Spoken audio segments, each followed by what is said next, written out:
Hi friend, कैसे हैं आप सभी लोग। देखिए अपने पापा को ना रहने पर क्या होता है।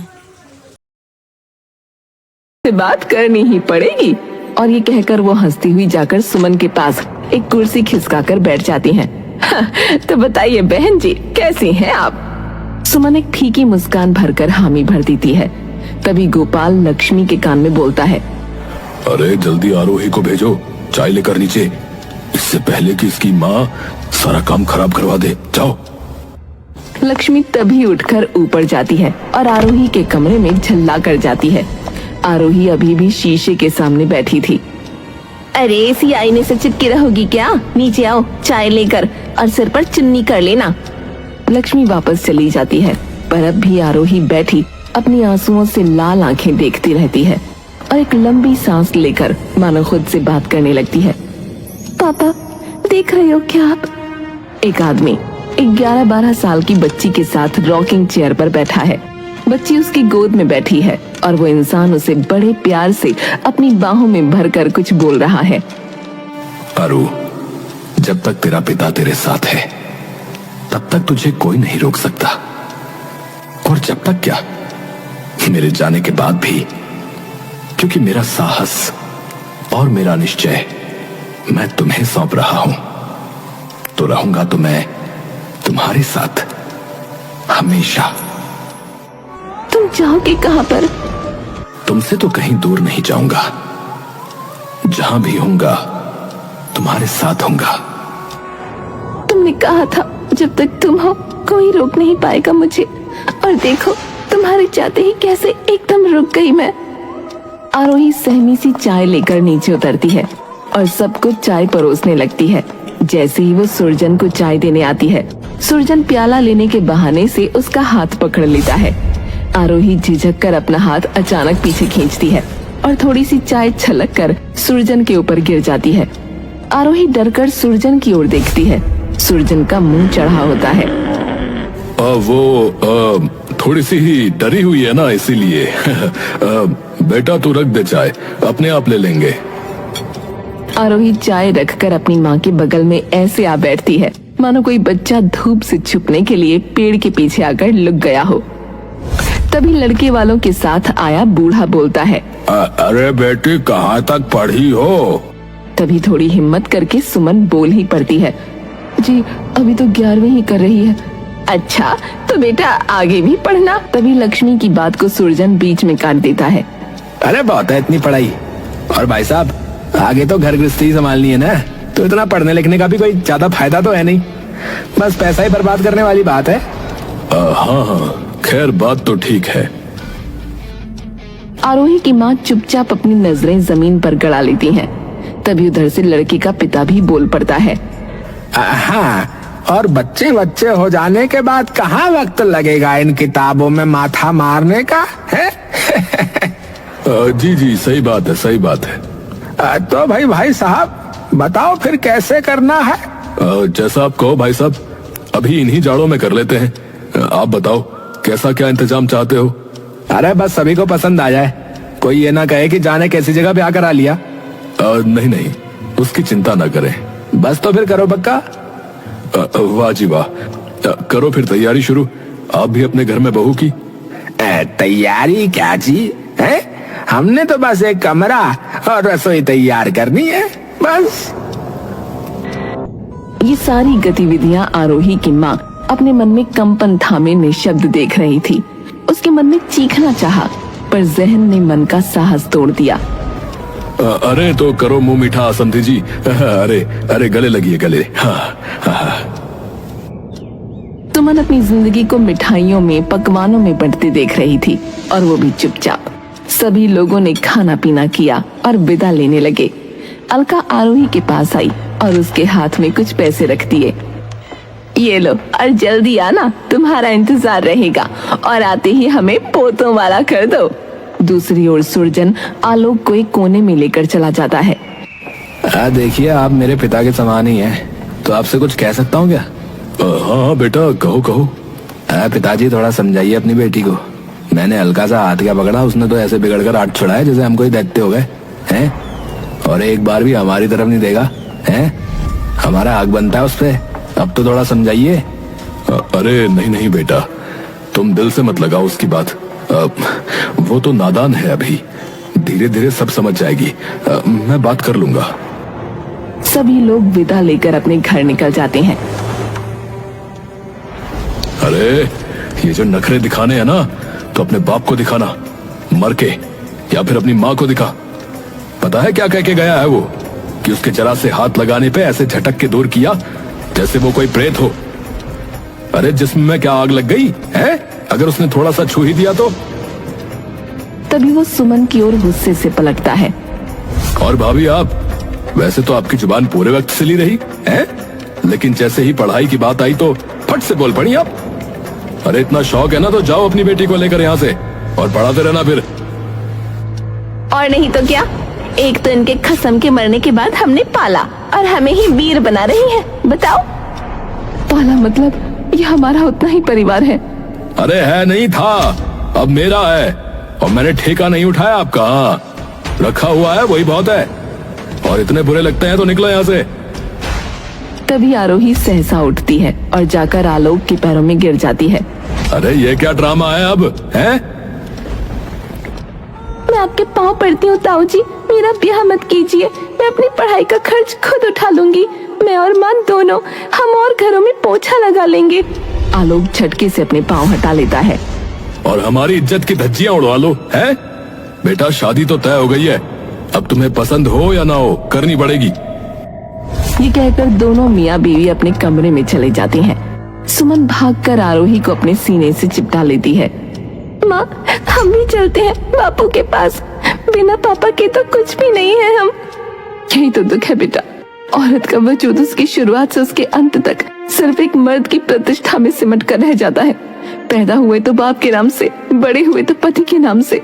उनके नाम के पीछे छुपकर हम कब खुद गुमनाम हो जाते हैं, हमें खुद नहीं पता चलता। पर माँ, मुझे नहीं होना गुमनाम, क्योंकि पापा ने हमेशा यही सिखाया है कि खुद की पहचान खुद बनाओ। सिखाया तो है बेटा, पर तुझे पता है ना कि यही चीज जब तेरे पापा दुनिया को सिखाने निकले थे तो उनके साथ क्या हुआ। आरोही अपनी माँ की ओर आंसुओं भरी आंखों से देखती है। तो माँ, मैं इस याचना को, इस विनाश को बीचों बीच खड़े होकर देखती रहूं? सुमन धीरे से आरोही को अपने गले लगा लेती है। तुम्हें पता है ना उन्होंने वो किताब क्यों लिखी थी? ताकि किसी औरत की जिंदगी उनकी माँ जैसी ना कटे। उन्होंने अपनी पूरी जिंदगी अपनी माँ को निस्वार्थ सबके लिए करते देखा।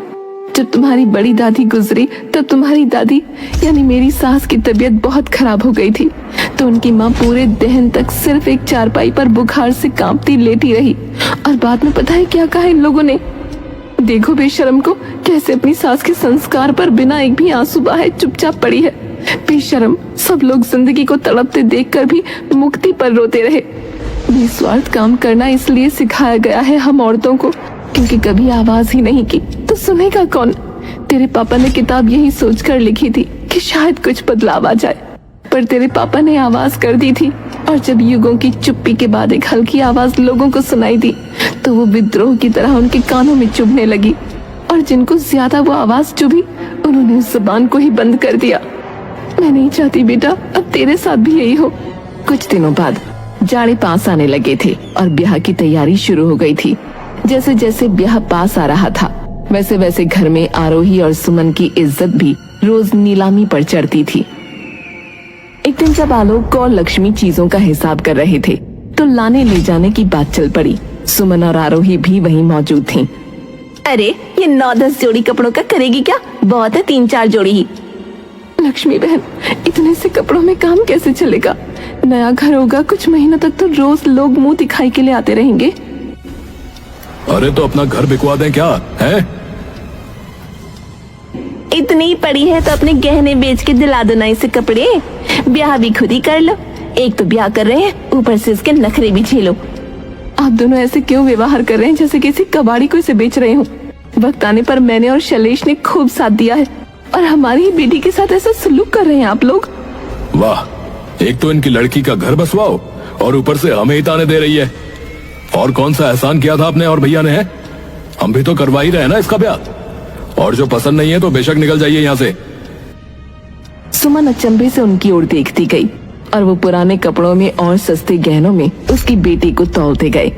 दोनों माँ बेटी चुपचाप ऊपर अपने कमरे में जा बैठी। आरोही चुपचाप अपनी माँ की तरफ देखती रही। आरोही के पिता सुमन के साथ खड़े हैं। आरोही, तुम्हें पता है तुम्हारे पूरे नाम का क्या मतलब है? आरोहिणी का क्या होता है? ऊपर की ओर चढ़ने वाली, जिसकी मंजिल सिर्फ आसमान में हो। तुम हमारी उम्मीद हो, जिसे हमेशा ऊपर ही जाते रहना है। आरोही अपनी माँ की ओर देखती रहती है। सुमन का चेहरा नाउम्मीदी से मुरझाया हुआ होता है। पापा, कुछ दिनों में इनकी ये बची कुची उम्मीद भी जाने वाली है। सुमन धीरे धीरे बिना कुछ कहे सो जाती है। आरोही उठकर अपनी किताबों की अलमारी की ओर जाती है और एक दराज खोलती है। वहाँ एक भूरे रंग का लिफाफा रखा होता है, जिस पर लिखा है, तुम्हारे पिता की तरफ से तुम्हें एक उम्मीद, आरोही। उस लिफाफे को देखते हुए टूटे स्वर में, आपके जाने के बाद कभी हिम्मत नहीं हुई इसे खोलने की। पिता आरोही के कमरे में आते हैं, जहाँ आरोही पढ़ रही होती है। आरोही, पापा! पिता पीछे से एक लिफाफा निकालते हैं और आरोही को दे देते हैं। ये क्या है पापा? ये मेरी उम्मीद, जो अब मैं तुम्हें सौंप रहा हूँ। हाँ, आपकी किताब छप गई। अरे बिल्कुल छप गई, क्यों नहीं छपती? लेकिन इसे संभाल कर रखना हमेशा।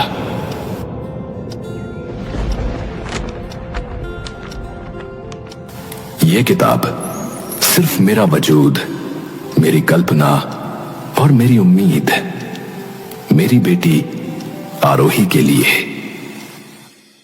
आरोही सिसक सिसक कर रोने लगती है। तभी कुछ कागज उस किताब से नीचे गिर जाते हैं। वो चौंक कर कागज उठाती है। कागज पर लिखा होता है, मेरी जान से भी ज्यादा प्यारी बेटी आरोही, ये खत हमेशा अपने पास रखना, चाहे मैं हूं या ना हूं। इसमें एक जगह का पता है। जब तुम पैदा हुई थी, तब वहां मैंने एक छोटा सा घर खरीदा था। दूसरे पेज पर एक बैंक खाता नंबर है, जिसमें कुछ पैसे हैं, जो मैंने तुम्हारे लिए काफी वक्त से जमा किए हैं। तुम्हारी मम्मी को नहीं बताया, क्योंकि वो गुस्सा हो जाती। बाद में भी कर सकते थे ये सब, पर जिंदगी बड़ी अनिश्चित होती है बेटा।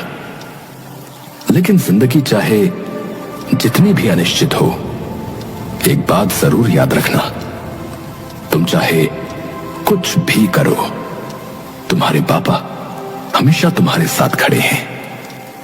तुम मेरा साहस हो, मेरी उम्मीद हो।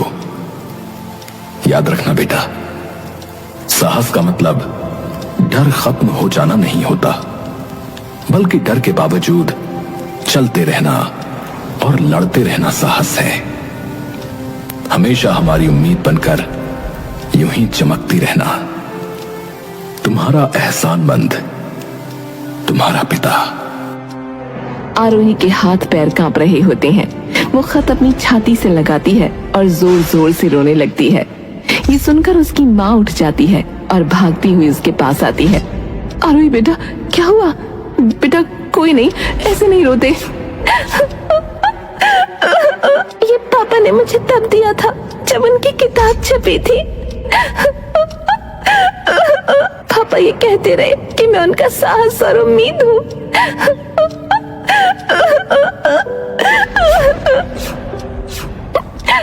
पर एकदम उलट था माँ। मेरा साहस और मेरी उम्मीद तो वही थी, और एक बार फिर उन्होंने हमें बचा लिया माँ। सुमन रोते रोते ऊपर की ओर देखती है। हमेशा मुझ पर नाम डालना होता है आपको। मैं क्यों कुछ कहती? पहले ही बता देते तो इतने परेशान नहीं होते हम। बुद्धू कहीं के। आरोही चलो, अब जाने का वक्त हो गया है। अपने बैग पैक करो और इन्हें एक चिट्ठी लिखो कि हम जा रहे हैं, जैसा ये चाहते थे। और वो चिट्ठी इनके कमरे के बाहर रख देना, और ये भी लिख देना कि जबरदस्ती पकड़ने के लिए किसी और हाथ ढूंढ ले। पर सभी लोग क्या कहेंगे? बेटा लड़की हैं हम लोग, हमारे बारे में लोग सोचते नहीं, सिर्फ बोलते हैं। इनके कान सिर्फ हमारी चुप्पी सुनते हैं। निस्वार्थ की सिसकियां भी इन्हें स्वार्थ लगती हैं, और जब हमारी चिता उठती है ना, तो ये सारे बलिदान की चीखें सिर्फ हमारी लपटें सुनती हैं। सुमन अपने गहने लेती है और आरोही चिट्ठी अपने ताऊजी ताईजी के कमरे के बाहर रख देती है। फिर दोनों निकल जाते हैं, शायद चिल्लाने।